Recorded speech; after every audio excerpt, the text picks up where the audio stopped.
ಪರಮೇಶ್ವರ್ ಅವ್ರಿಗೆ ಸಿದ್ದರಾಮಯ್ಯನವ್ರಿಗೆ ಡ್ರಿಲ್ ಮಾಡಬೇಕಾಗ್ಯದ ಮೊದಲು. ಇದರ ಒಟ್ಟು ಸಂಖ್ಯೆ ಕಮ್ಮಿ ಇದೆ. ಪೊಲೀಸರಿಗೆ ಸಾಕಷ್ಟು ಒತ್ತಡಗಳಿದ್ದಾವೆ.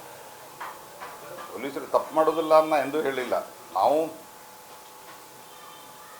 ಯಾವಾಗ ಇದಗಾ ಪ್ರಕರಣದಿಂದ ಹಿಡ್ಕೊಂಡು ಇದಗಾದಲ್ಲಿ ಧ್ವಜ ಹಾರಿಸೋ ಪ್ರಕರಣದಿಂದ ಹಿಡ್ಕೊಂಡು ಇದಗಾ ಪ್ರಕರಣದಲ್ಲಿ ಧ್ವಜ ಹಾರಿಸೋ ಸಂದರ್ಭದಲ್ಲಿ ಮುಂದೆ ಇದೇ ಸರ್ಕಾರ, ಕರ್ನಾಟಕದ ಸರ್ಕಾರ, ಕಾಂಗ್ರೆಸ್ ಸರ್ಕಾರ ರಚಿಸಿದಂಥ ಆಯೋಗವೇ ಇದನ್ನು ನಿರ್ವಹಿಸಿದಂಥ ರೀತಿಯ ಬಗ್ಗೆ ಬಹಳಷ್ಟು ಕಳವಳವನ್ನು ವ್ಯಕ್ತಪಡಿಸಿದೆ.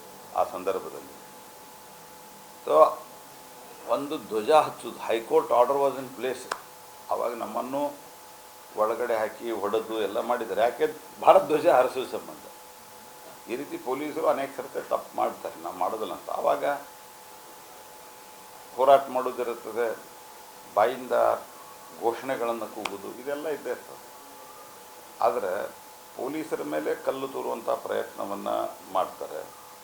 ಅದಾದ ನಂತರ ಅವರಿಗೆ ಒತ್ತಡದಲ್ಲಿ, ಪೊಲೀಸರಿಗೆ ಇವತ್ತು ಸಾಕಷ್ಟು ದೊಡ್ಡ ಪ್ರಮಾಣದಲ್ಲಿ ಒತ್ತಡ ಇದೆ.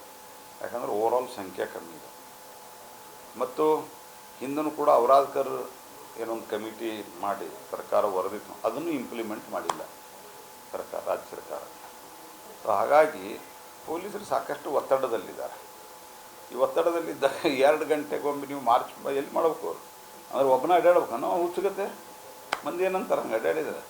ಪೊಲೀಸರದ ಅದೇ ವಾದ ಸರ್. ಈಗ ಮಸೀದಿ ಕಡೆ ಇರುತ್ತೆ, ದೇವಸ್ಥಾನ ಕಡೆ ಇರುತ್ತೆ, ಅಲ್ಲಿ ಡ್ರೆಸ್ಸಿಂಗ್ ನಾವು ಹೆಂಗೆ ಮಾಡೋಕ್ಕಾಗುತ್ತೆ?